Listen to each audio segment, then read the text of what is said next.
దేవుడు మనకిస్తున్న ఆదరణ, దేవుడు మనకిస్తున్న వాగ్దానం ఏంటంటే ఆయన గొర్రెల కాపరి వలె మనల్ని మేపేవాడు. నీ అవసరత ఏదైనా, it may be a physical need, it may be spiritual need, it may be an emotional need.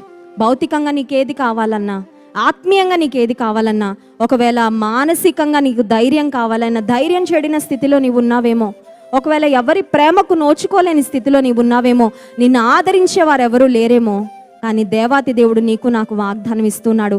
ఆయన మనలను రొమ్మున ఆనించుకొని మోసే దేవుడు. He is willing to give you that warm tight hug tonight. ఈ రాత్రికాల సమయంలో దేవుడు నిన్ను తన కౌగిలిలో చేర్చుకొని నీకు ఆదరణను, ప్రేమను అందించాలని కోరుకుంటున్నాడు. కనుక ఈ రాత్రికాల సమయంలో అడుగు, lord, I want to feel your hug, I want to experience your touch. నీ టచ్ నాకు కావాలయ్యా, నిన్ను నేను ముట్టుకోవాలని కోరుకుంటున్నాను, నన్ను ఒక్కసారి వచ్చి ముట్టుకో.